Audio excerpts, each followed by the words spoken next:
so excited to make this big drug buy. And I walked through the room and I'm like, whew. I take a deep breath. And the guy steps behind me and I hear the door shut. I hear the lock snap. He has a debt he hasn't paid. He's clearly terrified. His life's been threatened. This dope's laid out to keep me calm, but they're probably gonna whack us all out. They'll take the dope, they'll take the money, they'll disappear back to Mexico. And I have to figure out how I'm gonna get out of here. I realize we're probably not gonna walk out of this room. He certainly ain't.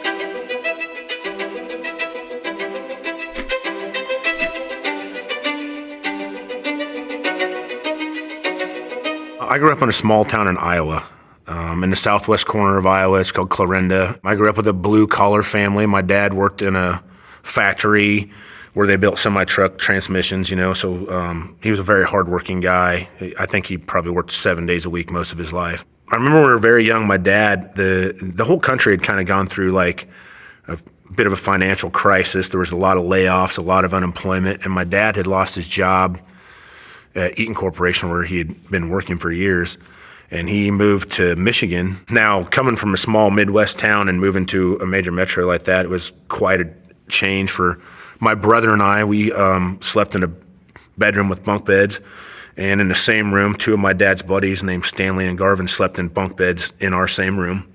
And then my aunt slept on our couch and my sister slept on my parents' floor. So we went from a lot of freedom to run and do what we wanted to a whole new world in a very small apartment, living in a community that had more crime. And we lived next door to a Kmart, and they had a check cashing place there. And I remember one night, people would go there to cash a check, and I think people would set up robbery. So someone had been robbed, and the police chased these people into our complex, and they had a little shootout in front of the complex. And the next few days, it was really quiet, and all the normal chaos of that complex kind of went away. And I remember seeing those cops come in and they patrol through, and they had their blue uniforms and their white cars, and I thought that looked like an exciting job to have, but I was too young to really process it. But that was the first time I had ever considered like that might be something cool to do. And why did you decide to join the police force in the end? I took a job working in a jail. I had been about 19, and I started working there, and there I saw the deputies and the police officers bringing people into jail, and I would handle the booking and maybe have to like hand out meds and walk the cells. And it was just an experience to what I'd say the criminal world a little bit on the inside. I was young and small and definitely in no position or shape to be in a position of authority over them. So I started to really listen. When I did my walks or when I had engagements with these people, I would ask them about their crimes or how they had come to be in jail or why they were there. And there's where I really kind of learned the ability to talk, and I learned the ability to listen, I could learn a lot about each of these different kind of criminal minds because they were in a setting where they were contained, and I couldn't hurt them, and they were willing to express and talk to me, and they taught me things, One of the deputies had actually got arrested for child abuse, had been indicted and thrown in jail, rightfully so. And a couple of the other deputies, keep in mind, this is a small sheriff's office, there's maybe 10, 11 deputies probably at the time. A couple of the other deputies had gone to other places to work. And at some point along the line, the sheriff was taking a testing process where you had to do a written test, a physical agility test. Back then they had pretty good standards to enter into law enforcement at basic level.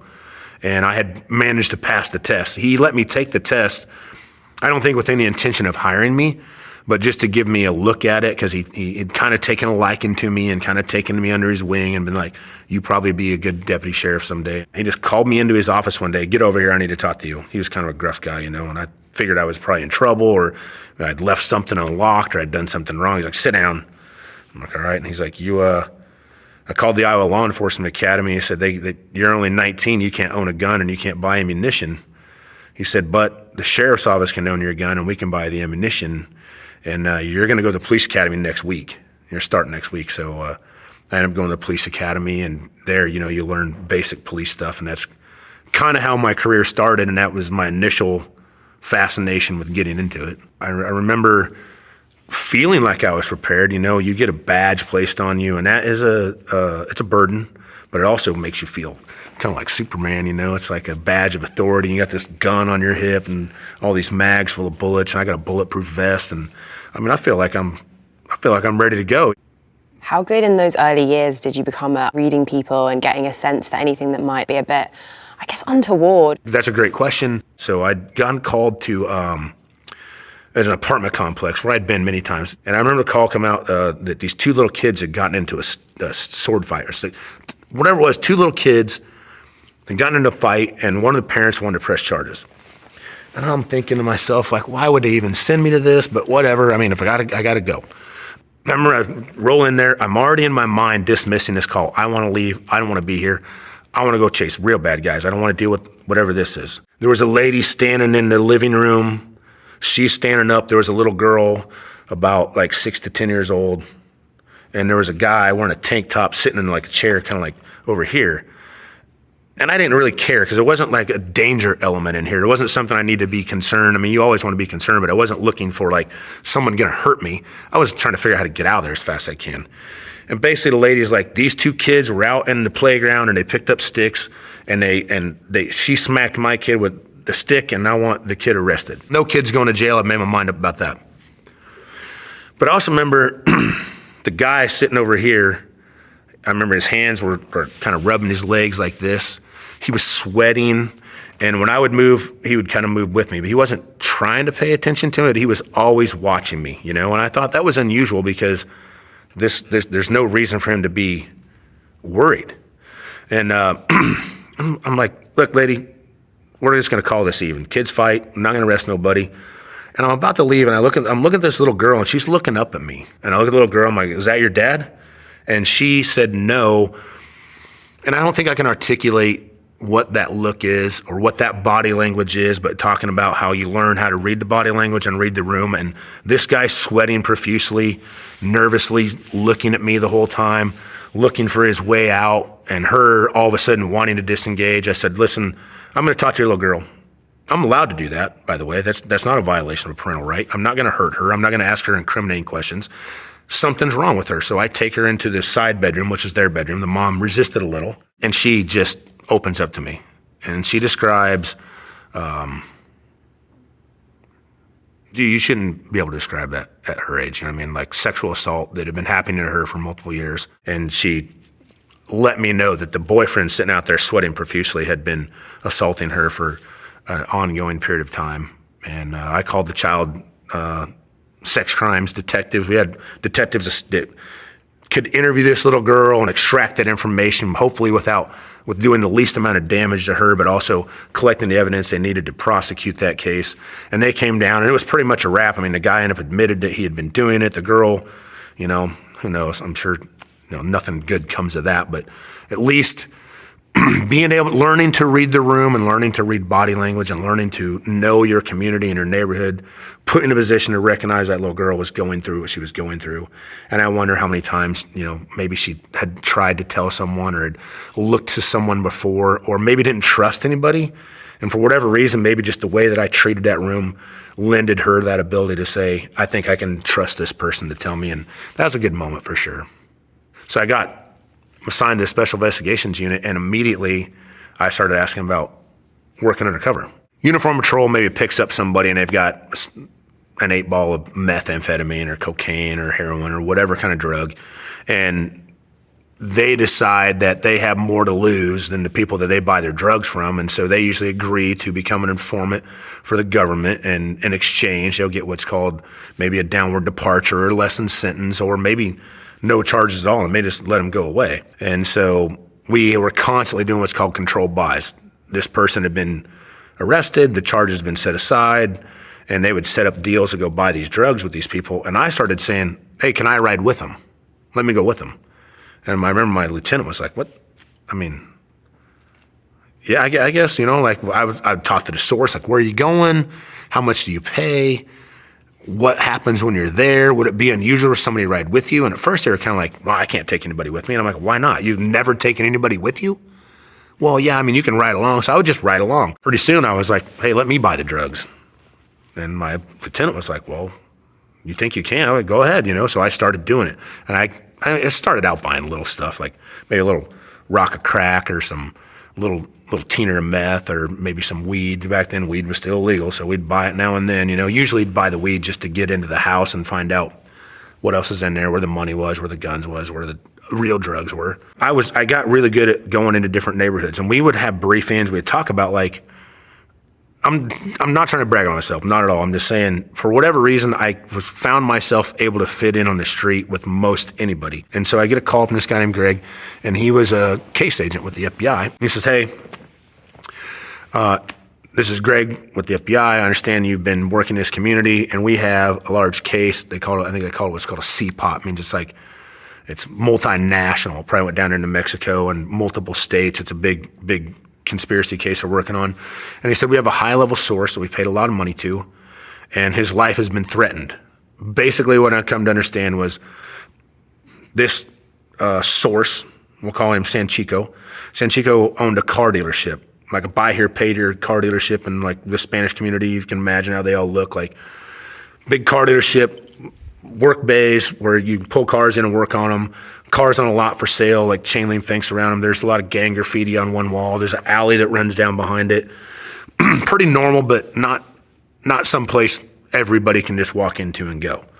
But I was able to fit into these places fairly well. So he says, listen, our source has been bringing in drugs from Mexico. They unload them out of these vehicles, pull the fenders off, pull out the dope loads or whatever, and then he arranges purchasers to buy it from these guys, the cartel guys, basically. He goes, well, he set up a deal for like $50,000 or whatever amount of money it was, and it was a front. They basically gave him the dope, said, pay us when you sell it, and the guy never paid him, so the cartel had sent up what they call sicarios, to like collect the debt. But they said, you don't owe us $50,000 now, you owe us $100,000. And so he had contacted the FBI, and the FBI was like, we're gonna get this guy safe, and then we're gonna flip him and make him work for us, and he'll help us with this cartel case. And he goes, but you have to do it today. And I'm like, well, I don't even know the source. I haven't met him. I don't know if I can do it today. He's like, well, we have to do it today because they're probably gonna kill him, or they're here, we have to do it now. And now I've been working long enough, and I've learned to read the room, and I've learned how to like read body language, and I'm smarter, at least I think I am, to know that this is a bad idea. I should at least know the source. I should at least know how this car dealership works. I should know something about the bad guys. I should know what kind of dope it is and how much it should cost. I need to know more information, but the FBI called me, so I'm like, I shouldn't do this. I'll do it. I meet him in a parking lot, like roughly me and a couple of the guys that worked with me on my special investigations unit team that I was with, John and Zeb and these other guys, and they're like, hey, I think it was $12,000. At the time, it was like $12,000 for a pound of crystal meth.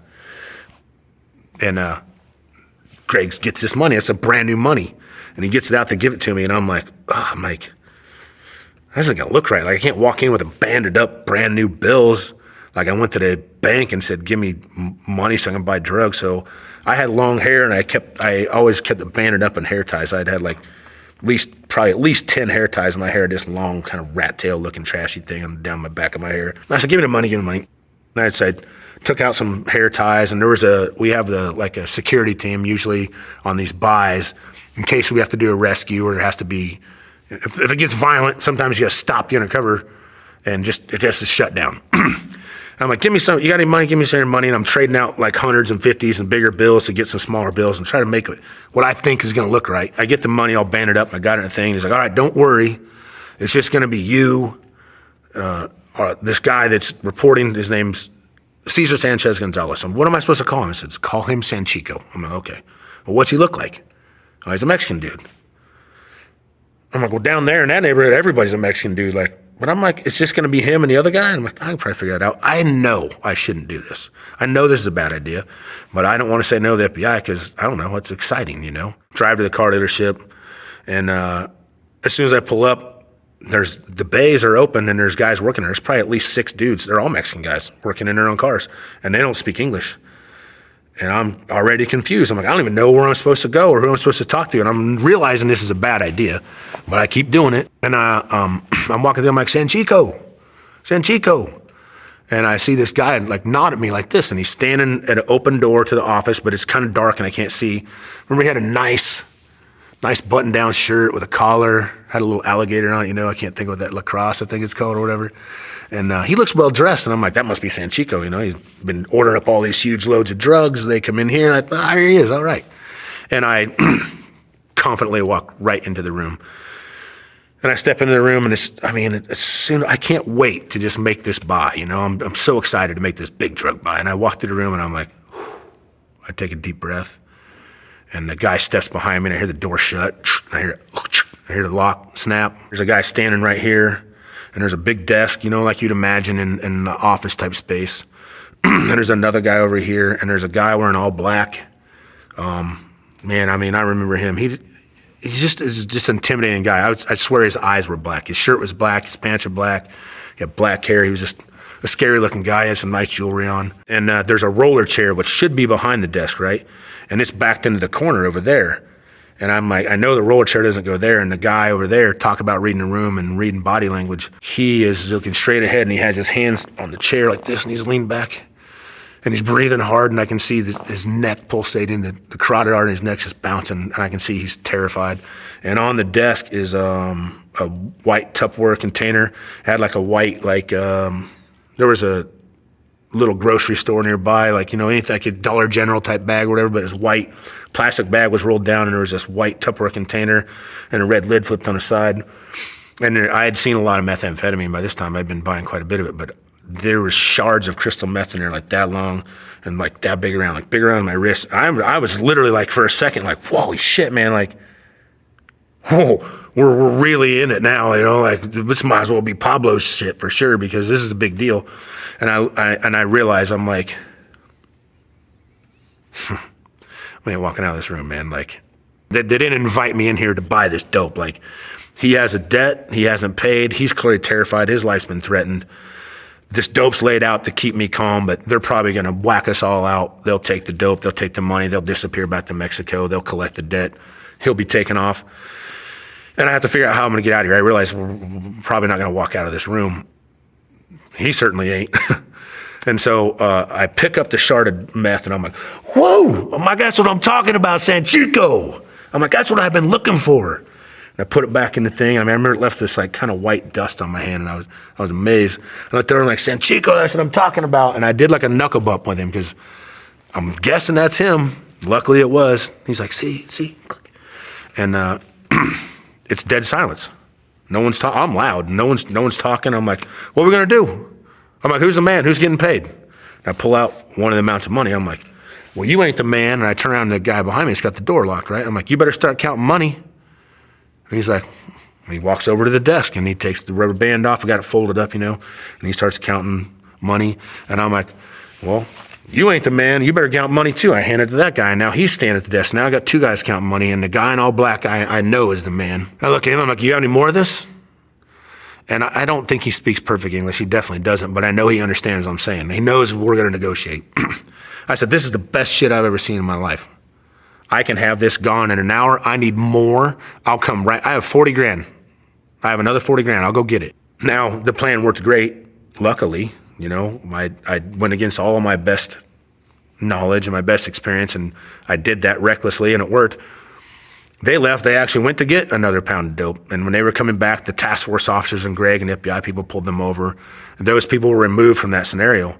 And Sancho became my friend. And he became Greg's friend, and he became our friend. And we would meet with him all the time. We would eat lunch with him. And he'd start to really tell us how the cartels worked and how these loads would come in and how they would break them down and how they would have stash houses with money counting machines and packaging here and different kinds of cards to bring them in. They really gave us the details and the workings of this. And I got to know Sancho, and I had met his wife, and I'd seen his children around. I knew the cars that she drove, and I was able to go in and out of the neighborhood and in and out of that dealership regularly because I had been embraced by him. He felt I had saved his life. I don't know that I saved his life, but he felt that way. And then one time I remember this guy named 21. I had been buying methamphetamine from him, and we had already put together a large case on him. I think the reason we were still even buying from him at all is you want to identify like how do they launder the money and who else is involved, how far does this organization go, who does it tie to, who in the U.S. is involved, who in Mexico is involved. It's a very large, greater scale thing. There's a wiretap going. We're listening to different phone lines and monitoring communications. And I'm having great success, and I'm having fun doing this. And 21 has basically been indicted. He's not been indicted, but there's more than enough drugs to indict him. And I've seen him regularly. And Greg calls and says, the source says, hey, 21's got like 60 keys of cocaine. And he wants to find a buyer for. Greg told me, he said, don't buy it. It's not that you don't want to buy the drugs anymore on the street, but it doesn't benefit the case any. It just starts to waste money. But I was sitting in my truck, and I had a vest in the back seat, just like a kit, had maybe a couple magazines in some hand. No, all it had was, it just said police on it. It was a real light kit. It just had a bulletproof vest. It said police on it, and I think it had some handcuffs in it. I didn't really use it much. It was just laying in my back seat. And I was kind of laid back just listening to, we had a transmitter in the room, so Greg and Paris, the other guy, could listen to the drug deal going down. First car shows up, 2 dudes are in the front seat, and there's some other guys in the car. And this is unusual now, and things look different. So I leave my position, I just drive by. I'm gonna go by the car dealership just to get an eye on what's happening, because you can tell that the whole team was kind of like, something's off, you know what I mean? Like they don't look normal. And as I drove by, the car sitting in front of the car dealership, it was parked in the street, and the 2 guys in front had gotten out. It was summer, it was hot out, and they had hooded sweatshirts on. And the guy in the back seat got out. I remember he had a purple and yellow, if I remember right, purple and yellow hooded sweatshirt on, and he got out and he put his hood up. And I saw him reach down into the waistband of his pants. And instead of going to the dealership, he walked down the alley on the backside. I got on the radio and I was like, hey, something's off here. This is gonna be a rip. Rip means they're gonna rob him. Something's gonna go down. And by the time I had come around the next corner, I could hear the gunshots. Boom, boom, boom, boom, just going off. And I hear Greg get on the radio and he's like, shoot out, shoot out, shoot out. And as I come up to the stop sign, I seen the guys running, like the guy from the alley was running back, the dudes from in the building were running, they were jumping in the car, and one of them was shooting back at the building. You could see the dust on the brick, like when a bullet hits a like red brick wall, it's like you'd see it. Like it was just very surreal. It was like you could hear the gunshots, but the visual was even wilder. It looked like seeing out a movie, like they just robbed an armored car. They're running out of the building and they're doing a U-turn and they're boom, boom, boom, boom, they're shooting in the building, and they come flying right by me. Like I'm not very far away. And so I see him jump in the car and they come flying by me. And I'm like, I'm just going to hold here. I just got to think about what's happening. Like everybody's going to be on those guys. I didn't know who they are, but I don't like, where's 21? Where's Sancho? And who else is involved? Like, I don't know what's happening. I just know there's shootings happening and this stuff's happening. And here comes 21 and no one's tailing him. No one's watching him. And so I just get behind him, and we come up to this hilltop, and he brakes, and he lets off, and he brakes and lets off. I can't see what's beyond the hill, but obviously he can. And when he crests the hill, those guys that had done the robbery had taken off, and our agents and our task force guys were chasing them, and they had taken a wide turn and had hit a car head on. And so the intersection was kind of blasted out, and 21 was going toward them, our people. I don't know that he was going to hurt him. I don't know, but he was driving toward them. He didn't turn around to leave. He went toward them. And I saw Paris and Greg standing outside, and I could tell, visually I could see that they were pointing their rifles at people, and they were giving commands, and there was a lot of chaos happening. All I had was a Glock 36. Glock Model 36 only holds 6 rounds. And it doesn't take other magazines from other Glocks. It only holds this one single stack of 6 rounds. That's not really what I want to get in a gunfight with, but it's what I got. So I kind of cut off 21, and I get out, and I have him at gunpoint, and I grab him and put him on the ground. And RJ comes up and starts handcuffing him, and I go around to where I can see that the cars have hit each other head on. And I mean, it looked like Miami Vice. There's cocaine powder all over. There's smoke coming out of the radiators. They came across a radio and they said Sancho was dead, so they'd killed him. They shot him in the office. That's how my relationship with Sancho ended right there. Like, that was the end of his day and our time together. How did you feel knowing that he'd died? That's a good question too, I felt bad, I kind of felt like it was a little bit of our fault, I mean, as much as I love the adrenaline, I think he had learned to love the idea of like working for something good and trying to be there. I liked the guy, and I don't know if I should like him. I liked him. I liked him, and I felt bad that he was dead. I don't think that was necessary, but it's just the way it is. It's a street, I guess. It's just rough. I had to have a top secret clearance, and I had to have basically like the authority to work under the jurisdiction of the FBI. There's FBI agents in the undercover program, and then there was what I was called a TFO. And that's because if you think about it, like, I had local knowledge and local street knowledge and knowledge of different kinds of things, you know, where agents are moved around the country more and they're less maybe versed in their community. So it works good if we work together, we can make a greater impact nationally and globally. So basically the canvas comes out and they're looking for someone that can infiltrate a motorcycle club, an outlaw motorcycle club. I grew up around a bike club and close to the community that I lived in. And then when I was a small rural deputy sheriff, we had a bike club there that was an outlaw club. And over the time, I'd got to extract information about that. How do these work? You know, how does prospecting work? How does getting into a club work? What does this mean? What does that mean? There's a lot. They're infiltrated a lot. They're targeted a lot. They're on social media a lot. People are fascinated by bike clubs. I mean, who wouldn't be, you know? They're a wild bunch. And they're very noticeable. They wear their cuts on them, you know. It's that they're identified by most law enforcement agencies as an outlaw organization, and they don't mind being identified that way. They've got the 1% patch. They've got their rocker, their state. I mean, they're saying, this is who I am and this is where I'm from. Pretty bold. And so I go to work on a case out in California with one of the top 10 clubs, and they had a source that they wanted to have introduce me because they have been infiltrated so much.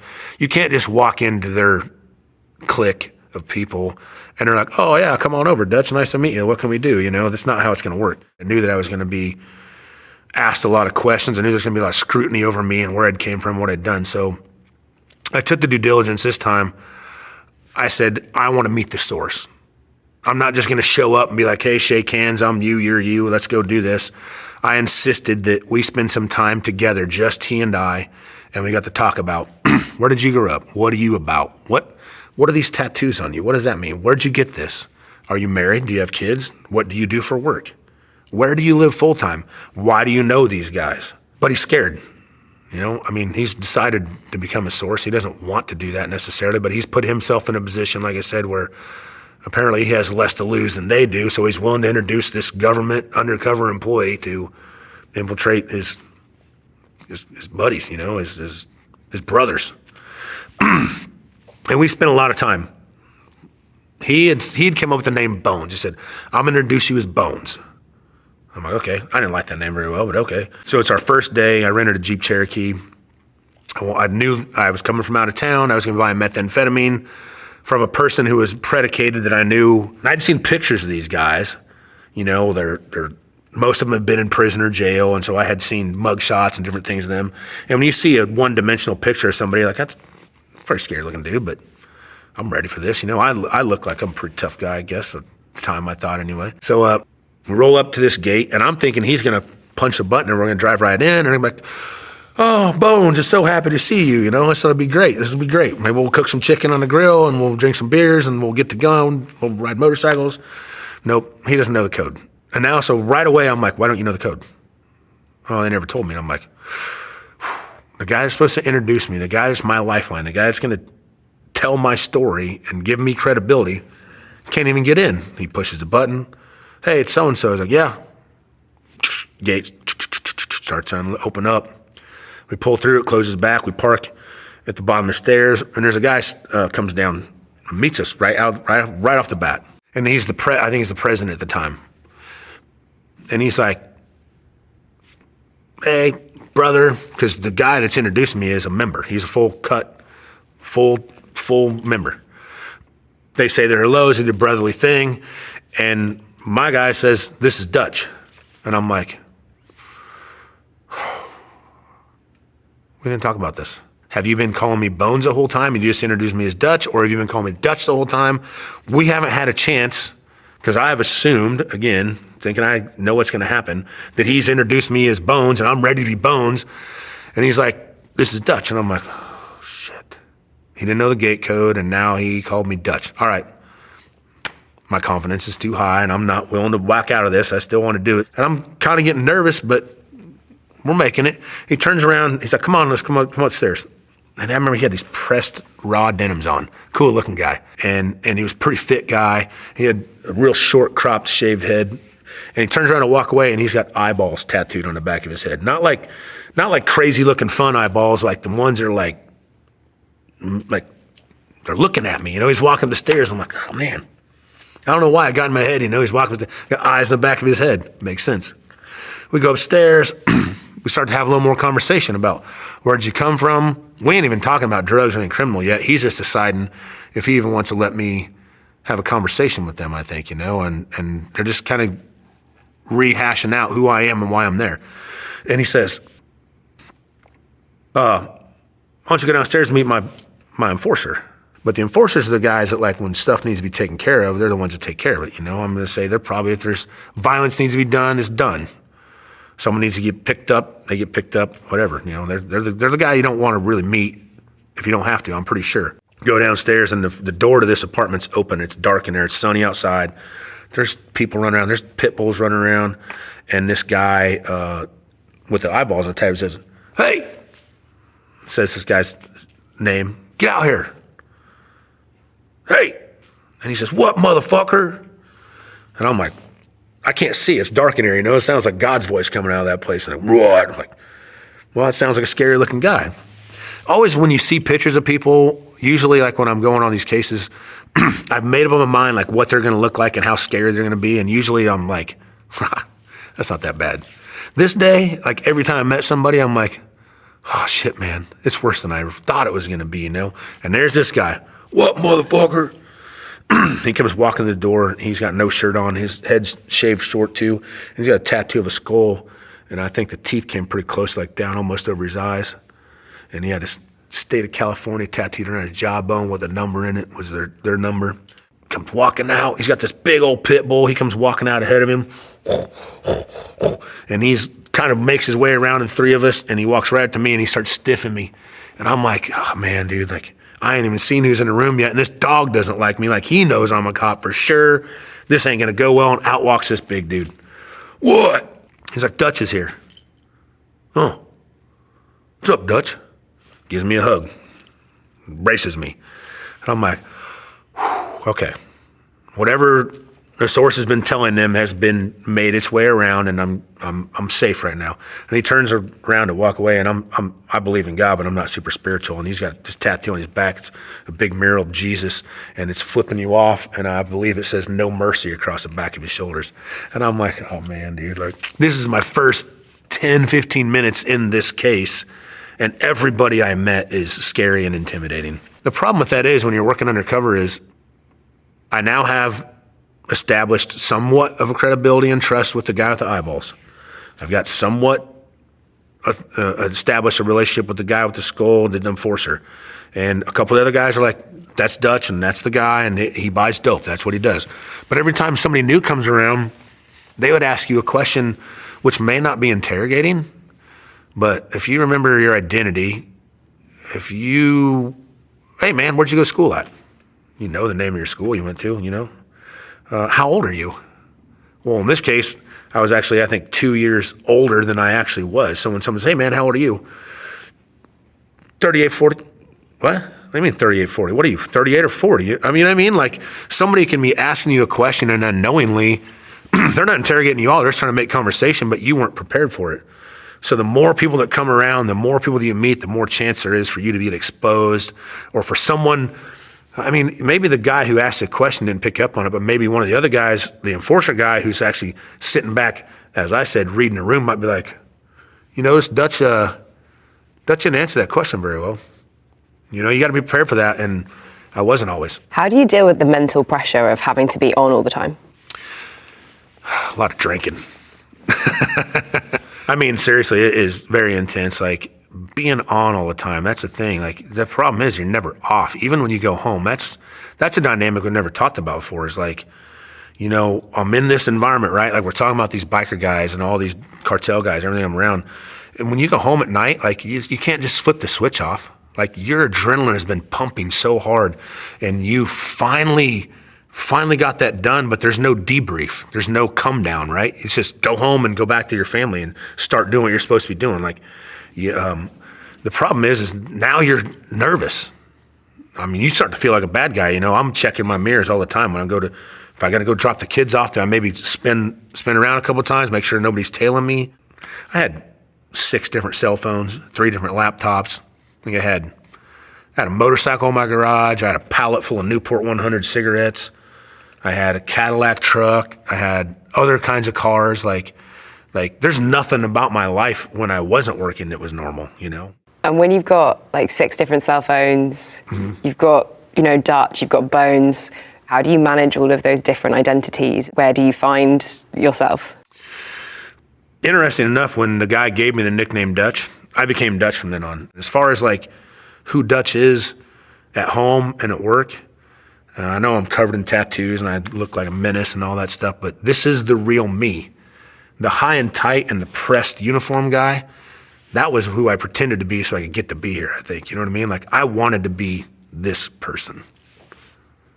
Good or bad. A lot of what I've heard about, 1% Club, Hells Angels, people that are in those gangs clubs, they say that they're not affiliated with any, criminal activity. What was the, conclusion of your time undercover there? Did you bust people? Yeah. And I worked more than one club. I worked a couple of different clubs, and I don't know that it's a popular opinion with law enforcement, because I think the opinion is that if you're in a club, you're part of an organized crime group, and you're trouble, and that's that. My experience was just like anything else, there's different levels, right? I think some guys are willing to go really far, and that may even mean being indicted and thrown in prison.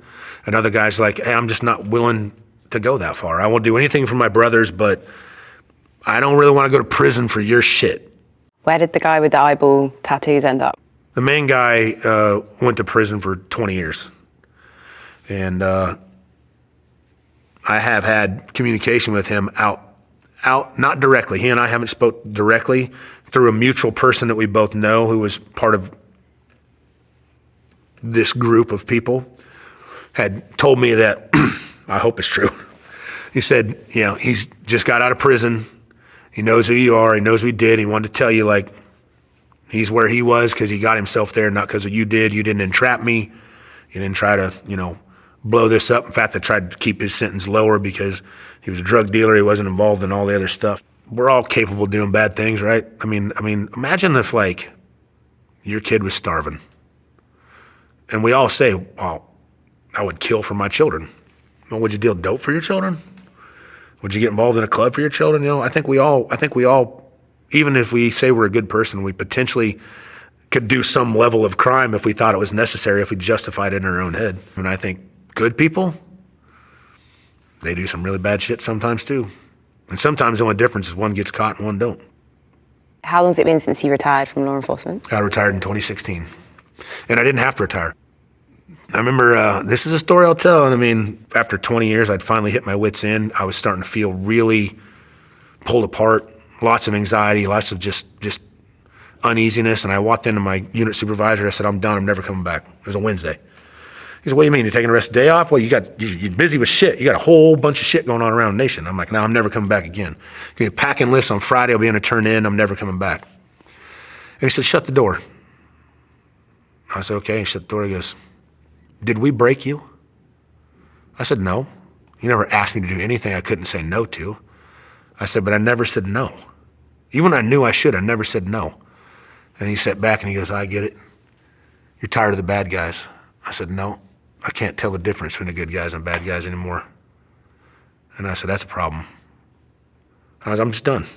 I said, I don't want to figure it out. I'm just done now. And that was that. You walked away. Yep. How do you find that sense of adrenaline? I don't need it anymore, I don't think. I still ride dirt bikes and I go off-roading, and I do some pretty wild stuff, adventurous things, but I have learned, I have a more fulfillment now, and maybe I like to share my experiences and maybe try to pass along. Don't be such a narcissistic, sociopathic human being. Embrace and appreciate people who love you and love them back, a little more of that.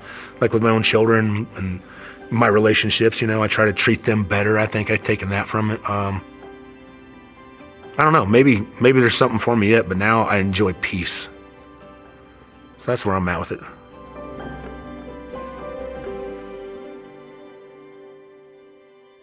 And never forget, the underboss was a towering individual with some, like intimidating features where he just stared at you and go, all right, tell me, who are you? Where are you from? And as I'm staring at him, I'm trying to focus on his eyes, and I'm looking past him, and there's a bloody apron from a butcher. There's a meat cleaver, a bone saw, a fillet knife, and I have 5 recorders on me. Every day it was like, today's got to be the day. They got to find out. They got to know. They got to figure it out. They have to. They're not that stupid. These guys are brilliant minds. They truly are. They just chose a life of crime.